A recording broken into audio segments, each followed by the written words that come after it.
أعزائي المشاهدين، أهلا بكم في حلقة جديدة من برنامج كلام جريء مع محمد سعد وفقرة السهر والنجوم.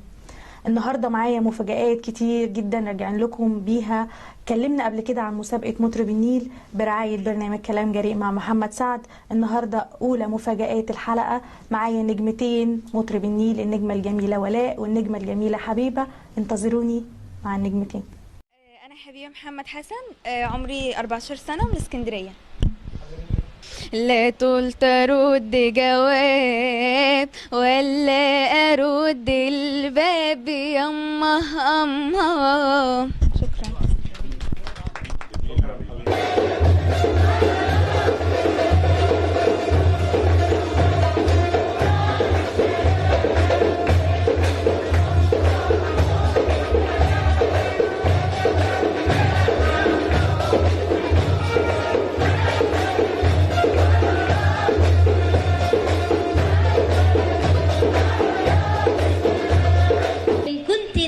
أفكرك للمطربة هدى سلطان تغنيها لنا اليوم المطربة ولاء. إن كنت ناسي أفكرك يا مكان غرامي غرامي غرامي بسهرة وكان بعاني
حبيبة محمد.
برنامج كلام جريء مع محمد سعد دايما معودكم على كل جديد ومختلف، وزي ما جالكم قبل كده بمسابقه مطرب النيل، النهارده رجعنا لكم تاني من اسكندريه عروس البحر المتوسط بمسابقه أليكس تالنت شو.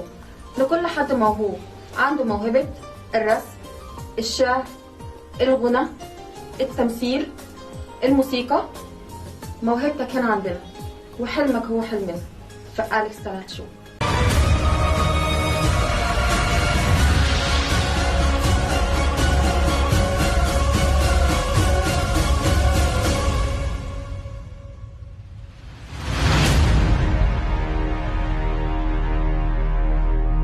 أعزائي المشاهدين، ورجعت لكم تاني بعد الفاصل، ومعايا النجمتين الأمارات اللي منورين النهارده، نجوم مسابقة مطرب النيل، النجمة الجميلة ولاء والنجمة المشاكسة حبيبة. منورين النهارده. طبعا ولاء، احنا عارفين ان انت آخر واحدة مقدمة في المسابقة بتاعة مطرب النيل، كلمينا عن تجربتك في المسابقة، كانت عاملة ازاي؟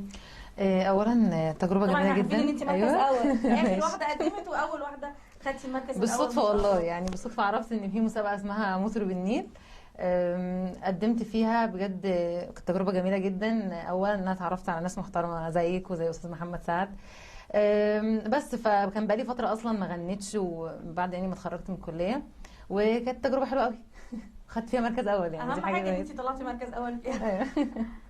طبعا حبيبه المشاكسه، هم كانوا بيقولوا عليك ان انت مشاكسه، كانت دايما الاغاني لا علي تون، لا احنا عارفين، شفنا الكلام ده، وعارفين ان انت ما شاء الله صوت دافي وصوت جميل. نفستي في المسابقه. شكرا. على المركز الثالث كان معاكي نجوم كبار، وانت كسن صغير بصوتك وبشجاعتك، وان انت ثقتك في نفسك. لا انا هوصل يا جماعه، انا عايزه مع الكبار مش مع الناشئين.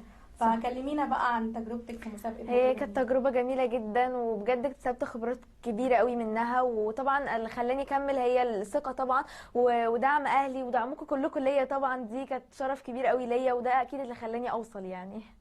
طيب احنا كده بنتكلم على مسابقة وطرب وكده، مين هيغني؟ عايزين بقى غنى بقى شوية طرب. يلا مين فيكم؟ يلا الكبيرة تبقى.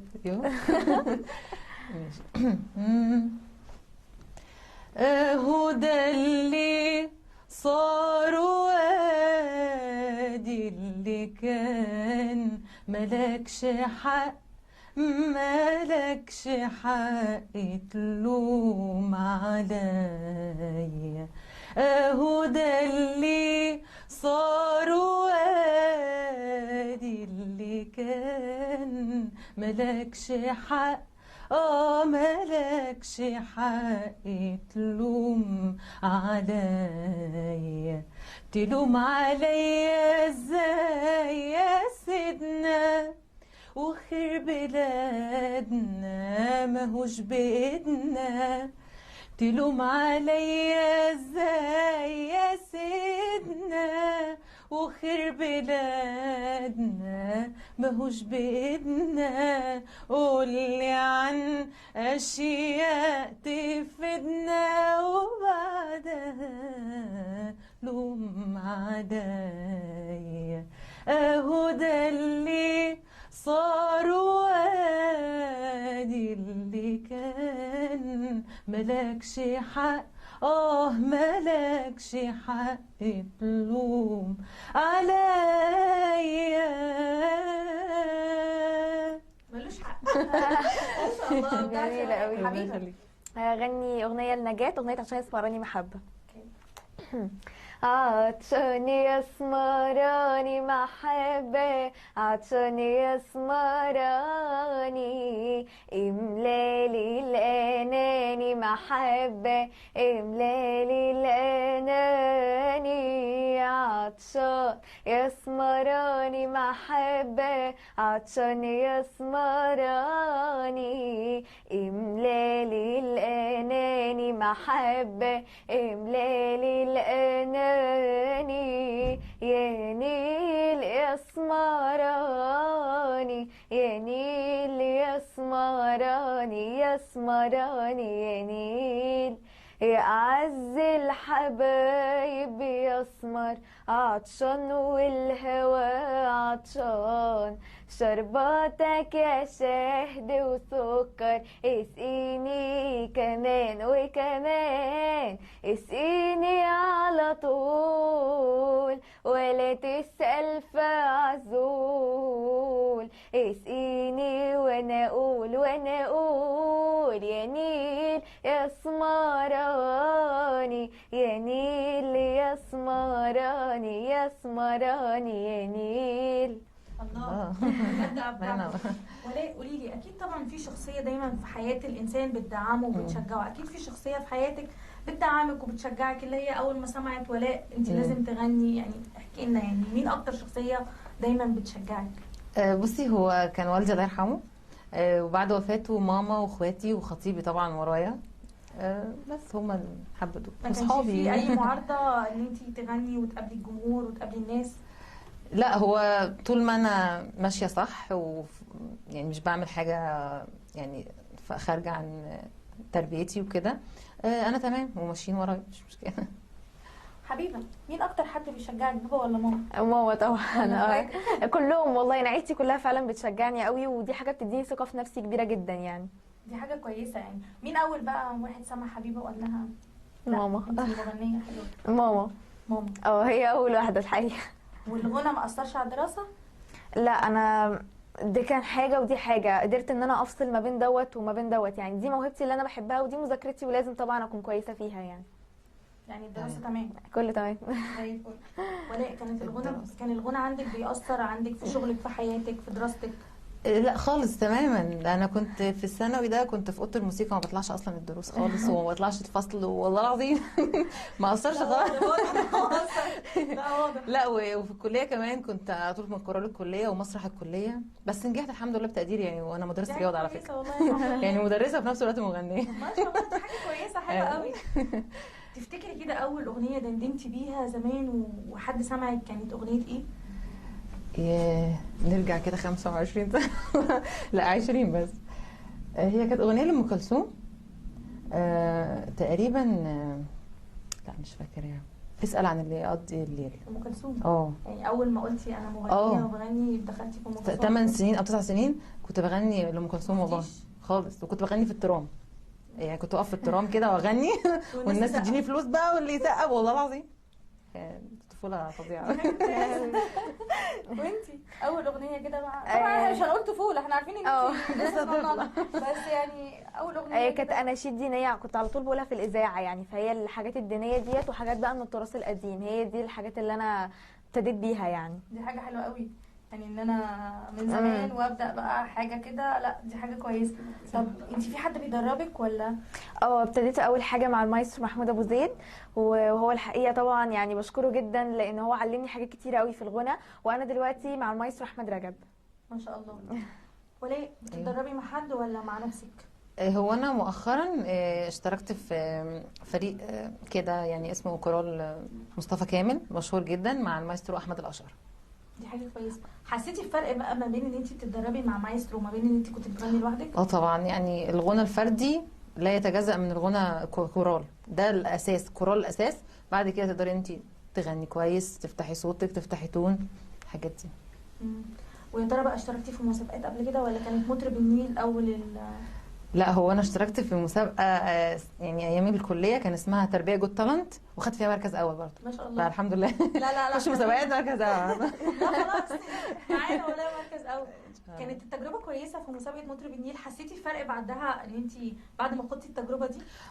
يعني تجربه برضه كان فيها فنانين وناس كبيره جدا، انا ايه ده مين دول؟ ففرحت جدا ان انا شفت ناس كبيره جدا، وكذا حد كلمني بعدها يبارك لي ويكلمني لو عايزني اشتغل معاه او كده، فتجربه حلوه جدا بجد. يبقى هنشوفك ان شاء الله. حبيبه، كانت مطرب النيل اول مسابقه تشتركي فيها ولا اشتركتي قبل كده؟ لا، كان في قبليها برنامج يعني ذا فويس كيدز، هو اشتركت فيه بس ما حصلش نصيب، ما حدش لفلي، بس انا الحقيقه طبعا مبسوطه جدا ان انا خدت تجربه زي دي، لان هي علمتني واعطتني ثقه كبيره قوي في نفسي. واكيد حبيبه صوت جميل وصوت دافي، واكيد بعد كده كل الناس لازم تلفها. ربنا يخليكي. يعني مطرب النيل كانت ايه بالنسبه لك؟ لا، دي كانت تجربه حلوه جدا الحقيقه، ويعني هي كانت احدث تجربه يعتبر ليا وانا كبيره كده اهوت يعني، فعلمتني الحقيقه حاجات كتيره قوي، وحسيت نفسي ان انا كده ثقتي في نفسي ما بقتش تتهز بجد بسببها هي. ما خفتيش وانت واقفه قدام لجنه التحكيم كفنان كبير زي الفنان عثمان محمد علي، المخرج مصطفى الدمرتاش، الشاعر الكبير احمد يحيى؟ لا، الحقيقه طالما انا عارفه نفسي ان انا بغني صح وبعمل حاجه حلوه وانا مبسوطه بيها، يعني هي موهبتي انا مبسوطه بيها، فلا كنت مبسوطه جدا يعني، اكتر يعني ان انا كنت مبسوطه باللي انا بعمله كان متغلب على خوفي الحقيقه. تمام. احنا لسه مكملين مع النجمتين الجمال اللي مشرفيني النهارده. انتظروني بعد الفاصل.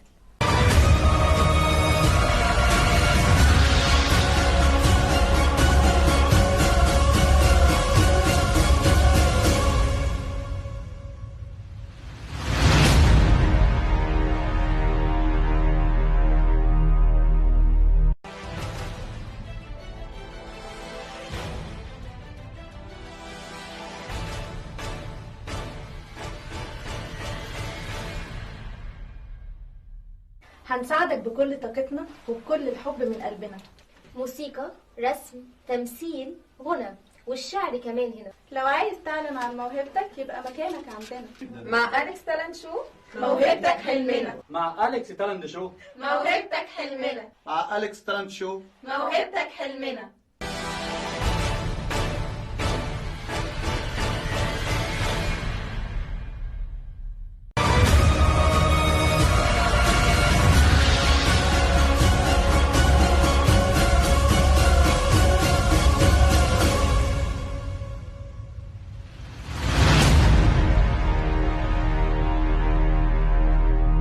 أعزائي المشاهدين، ورجعت لكم تاني بعد الفاصل. وزي ما شفنا إن مسابقة أليكس تالنت شو برعاية برنامج كلام جريء. برنامج كلام جريء دايما معودنا إن هو بينمي المواهب، بيساعد الشباب. احنا دايما بنقول عدستنا موجودة في كل مكان. لو شايف نفسك عندك موهبة الرسم أو الموسيقى أو الشعر أو التمثيل أو الغنى، أرقامنا على الشاشة. تقدر تشترك معانا في مسابقة أليكس تالنت شو برعاية برنامج كلام جريء مع محمد سعد زي ما شفنا في الفاصل. نرجع تاني للنجمتين الجمال اللي منورينا. مين بقى هتغني؟ يعني احنا حابين نرجع الفاصل بأغنية. احنا بدينا المرة اللي فاتت بولاء، يبقى نبدأ المرة دي بحبيبة. هغني أغنية الوردة، أغنية في يوم وليلة. تمام. حلو جدا. في يوم وليلة، يوم وليلة، خدنا حلاوة الحب كله في يوم وليلة. أنا وحبيبي، أنا وحبيبي، دوبنا عمر الحب كله في يوم وليلة. عمري ما شفته ولا قابلته، ويا ما شغلني طيفه. وعمري ما شفته ولا قابلته، ويا ما شغلني طيفه. وفي يوم لقيته هو اللي كنت بتمنى شوفوا. نسيت الدنيا وجريت عليه، سابني هو وفتح ايديه. ولقينا روحنا على بحر شوق، نزلنا نشرب وتهنا فيه. ومين يصدق يجرى ده كله، ونعيش سوا ونعيش سوا عمري كله في يوم وليلة ليلة ليلة ليلة ليلة. الله.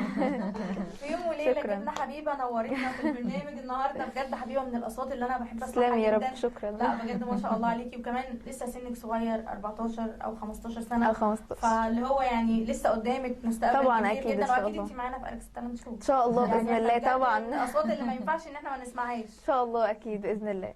ولاء نعم. ايه ايوه، سمعكوا حاجه؟ عايزين اغنيه بقى حلوه كده. فرفوشه، اغنيه فرفوشه. أوكي. ماشي. يا ابو الطاقية الشبيكة من شغلها لك، شغلت بيها البلد ولا انشغل بالك. يا ابو الطاقية الشبيكة من شغلها لك، شغلت بيها البلد ولا انشغل بالك. يا ابو الطاقية الشبيكة مين شغلها لك؟ يا بطاقية الشبكة ضحكتك غنوة اللولي سقف لها والورد الحلو وطبع الحسن طبعك حلو قول ايوه يا بطاقية شبكة مين شغلها لك. الله مش جميل عارفة والله. حلو. جيت معانا برضو في اليكس تالنت شو، ده يعني أساسي. مركز اول ولاء لازم تبقى معانا. لا خلاص احنا أنا اتعودنا معاكم. على صوتك. بس معرفش بقى هيبقى في حد مركز اول غيري تاني. لا ان شاء الله ان شاء الله مركز لا اول ان شاء باذن الله. الله. لا وبعدين المسابقه كمان فيها رسم وشعر وغنى وموسيقى. وحاجات كتير يعني حاجه كويسه هيبقى منافسه طبعاً. جامده احنا أوي. دايما بندعم الشباب. دايما كل مره بقول وبنوه ان احنا برنامج كلام جريء بيحب يساعد الشباب وبيدعمهم في خلال فقرتي سهر والنجوم. طبعا الارقام على الشاشه يا جماعه، تقدروا تتواصلوا معانا في اي وقت ايا كان. للاشتراك في مسابقه أليكس تالنت شو، اكاديميه مصر المحروسه، شارع النبي دانيال، محطه مصر، الاسكندريه، بجوار المركز الفرنسي امام اورنج. مستنيينكم ومستنيين ان انتوا تيجوا تشتركوا وتنورونا. وطبعا احنا وعدناكم قبل كده ان اللي هيكسب في مطرب النيل دي حلقه معانا في البرنامج، وادينا بننفذ وعدنا. وطبعا في أليكس تالنت شو أيوة. اكيد برضو نفس الكلام. فقولي لي يعني شايفه نفسك كده ايه قدام بقى؟ قدام كام سنه كده. يعني شويه كده حاسه ان انت تقدري تعملي ايه كمغنيه؟ بصي هو طول ما في برامج زي برنامج كلام جريء مع محمد سعد بتدعم الشباب، اكيد اي حد عنده موهبه هيوصل بجد والله. يعني انتوا ناس محترمه وبتدعموا الشباب من غير اي مصلحه، يعني ده حاجه كبيره جدا يعني. فربنا يوفقنا ويوفقكم وكده يعني. مش عارفه اقول ايه. انت حاسه نفسك يعني كولاء، حاسه نفسك مثلا قدام شويه ك5 سنين هتبقى ولاء مطربه كبيره جدا والناس هتشاور عليها وتقول ولاء، ولا مش حاطه الغنى قدامك هدف وحاسه بقى ان انت هتقعدي في البيت والعيال العيال لا بصي والله نفسي قوي يعني بعدي كده من قدام اوبرا اسكندريه، نفسي قوي يتحط لي كده بوستر. بوستر ولاء صلاح والناس بقى تخش بقى تدفع تيكت وتخش تتفرج عليا. لا نفسي قوي يعني، انا حاطه هدف لكده باذن الله ان شاء الله يا رب ان شاء الله. بيبو ايه شايفه نفسك كده قدام؟ يعني انت لسه صغننه 15 سنه، فنقول مثلا 5 سنين 20. حلو كده. لا تمام. قولي لي يعني حاسه كده ان انت قدام كده شويه حاطه حبيبه هتكملي في الغنى، ولا بالنسبه لك موهبه وخلاص بقى عدت لا طبعا انا موهبتي مؤمنه بيها جدا ودي حاجه حلوه وهبه ربنا عطاها لنا، فلازم اؤمن بيها وان شاء الله اشتغل على نفسي اكتر وان شاء الله ابقى حاجه باذن الله. دعميها اكيد طبعا ان شاء انت الله. حاسه ان التدريب مع المدربين اللي انت بتدربي عندهم فرق معاكي كتير؟ طبعا اكيد يعني طبعا بيديني ثقه في نفسي، بكون عارفه اللي انا بقوله دوت صح، يعني انا متاكده من جوايا ان انا اللي بقوله ده صح، فطبعا بيفرق معايا جدا يعني حاسه ان انت قدام شويه كده انا حبيبه، يعني هي عايزه الاوبرا. حاسه قدامك نفس البوستر برضه معايا جنب بعض في نفس الوقت ان شاء الله. ان شاء الله دي حاجه كويسه جدا. يعني اعزائي المشاهدين لسه مكملين معاكم، انتظروني بعد الفاصل.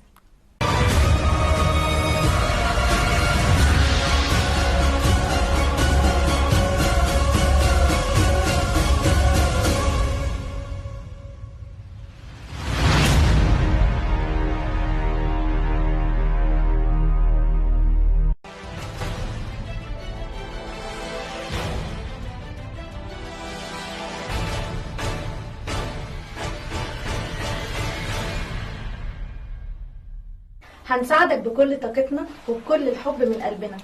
موسيقى، رسم، تمثيل، غنى، والشعر كمان هنا. لو عايز تعلن عن موهبتك يبقى مكانك عندنا. مع أليكس تالنت شو، موهبتك حلمنا. مع أليكس تالنت شو. موهبتك حلمنا. مع أليكس تالنت شو. موهبتك حلمنا.